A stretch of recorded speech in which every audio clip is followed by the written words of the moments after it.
Hello, this is Ryan Fritz with Science of Cardio.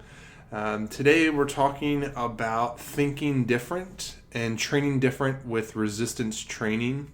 So, this is a very important topic and very interesting to me. So, we're going to kind of jump into it talking about strength and resistance training today.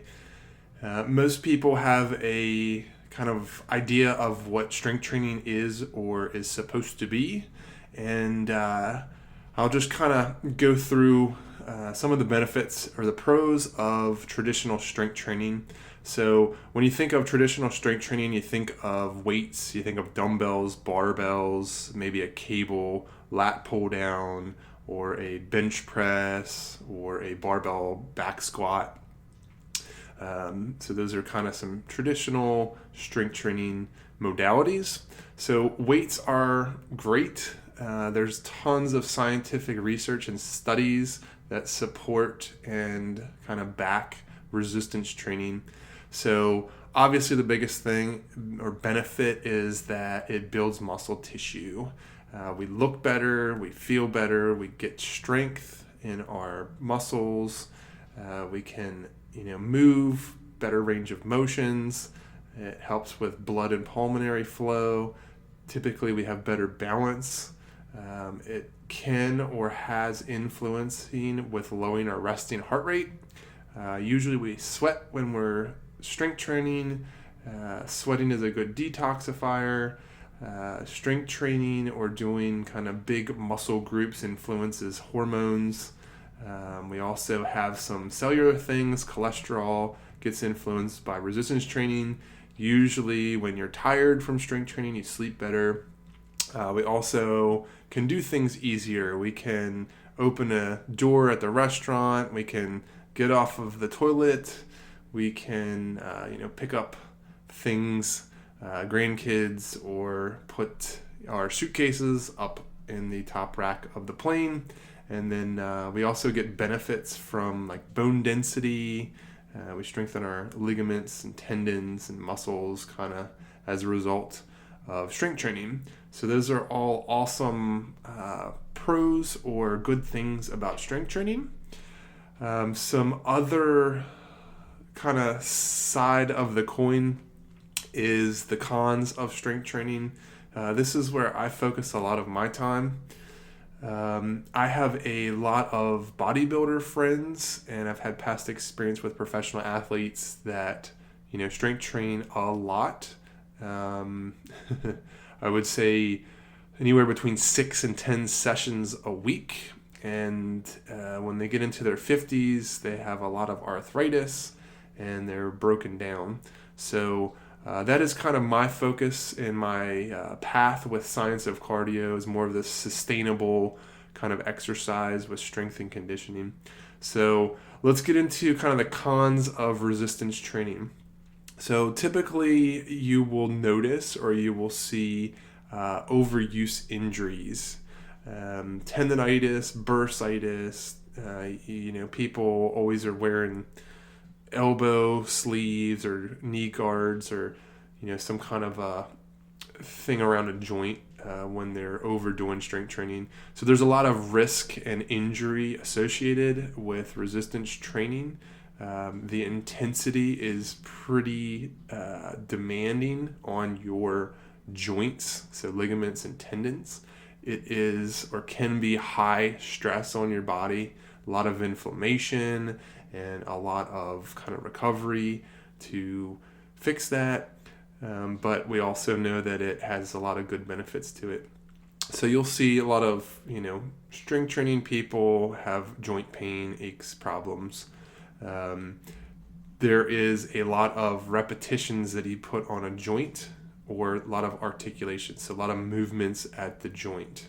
So again, like I said, tendinitis, bursitis, arthritis, those overuse injuries can or may lead to surgeries or repairing of frayed tendons or damaged tissues. A lot of surgeries leads typically to joint replacements. So the challenge or issue or the downside of strength or resistance training is frequency and volume. That is the killer. If we do too much, too intensely, we have injuries, and it's really hard on the cells and the tissues to repair. So there's kind of this, work to rest ratio that is very important, and it's individualized, and it's different from person to person. It's also different kind of day to day, week to week, depending on what you're doing, how's your recovery, nutrition, rest. So a lot of things go into that most people just aren't dialed into. So food for thought. So with that is kind of solutions. Is there a way that we can get resistance training benefits without the wear and tear on our joints? Okay, again, that is my mission with Science of Cardio, is how can we get these awesome optimization perks or benefits from resistance and strength or cardiovascular exercise without the damaging parts to our joints, ligaments, tendons, and other tissues. So some solutions or ways to kind of step around that injury side of resistance or strength training with the joints is have a structured game plan. Obviously if you do upper body strength 3, 4, 5 days in a row, that's going to be a lot of volume, and that's going to cause or have joint inflammations. I also recommend to my clients go heavy safely. So it is okay to lift heavy weights. There's, bone density benefits, and your bones grow tighter, and they're less porous, and they can adapt to that load, and it will, obviously get stronger. The muscle will get bigger so that it can accommodate to those challenges or stresses you're putting on. So you can lift heavy, but do it safely. Know what you're doing. Think about your form. Have tempos, and be thought conscious about that. Another big solution or benefit is change your modalities. So if you do a squat as a leg challenge, you might think about changing up to maybe a deadlift isometric, or a wall squat, or maybe a split squat, or a leg press. So those angles and challenges have different stresses on our muscles and joints. So good way to de-stress your joint or challenge it differently. Then the basics of strength and resistance training is applying force in all ranges of motion. So if you're an advanced strength trainer or lifter, you might think of, a bench press. You have a decline bench, a flat bench, an incline bench, a chest fly. So you're hitting all those angles and range of motion. So you should be doing that with every joint, and you should be trying to get beginning, middle, and end range challenges all the way through every joint movement. So, there are basically 70 joint movements or articulations. So we need to train those frequently, but there is kind of a safe and unsafe way to do that. So, just think about training things at end range, training them in different positions. So some examples of sustainable solutions for resistance training is body weight challenges. So things like push-ups, planks, doing a wall sit. Those are, kind of isometric-y things. You can use the TRX, dumbbells, machines.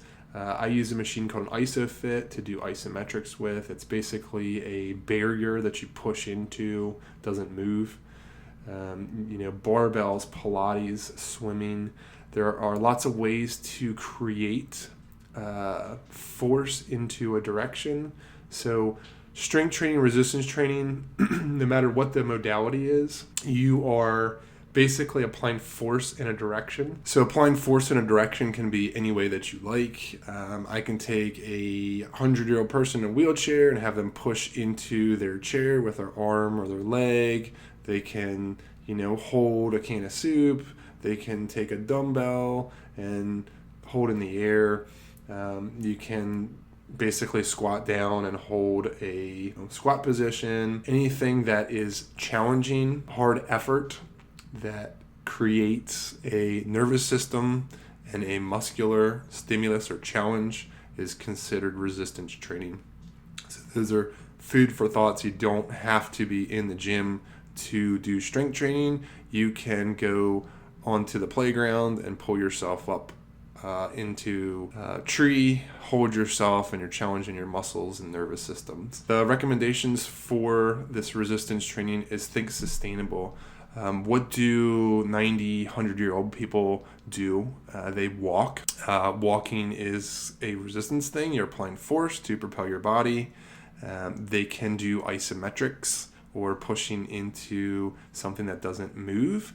They can adjust their pressure that they do. So that's the one thing neat about isometrics is you don't need 7,000 pounds to create a good challenge. Something like CrossFit is not the most sustainable thing. You do not see 90, 80, 100-year-old people running marathons. Those are kind of examples that I use with clients to show them about resistance training.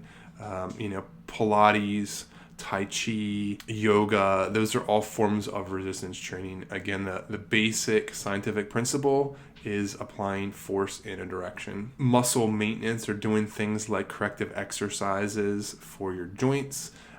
I usually do exercises with my clients on their toe or foot muscles, their finger or hand muscles, their neck muscles. We have them, so we need to maintenance them. Most people don't do any neck exercise, they don't do any finger or toe or ankle exercises, so those muscles become deconditioned over time, and that leads to imbalances, it leads to muscle weaknesses, it leads to joint pains, and those lead to injuries, possible surgeries, and also possible joint replacements. So my recommendation is that you do once a week of dynamic resistance to maintain that movement and applying force through movements and ranges of motion. So dynamic, you're doing bench press, squat, dumbbell bicep curls, cable lat pull downs, leg press. So once a week doing those, and then once a week doing isometric training. So you could take the same exercises, you can do a push-up hold for a given time, maybe 30 seconds. You can do a wall squat for 60 seconds. You can do an isometric split squat or lunge, holding that for 30 seconds.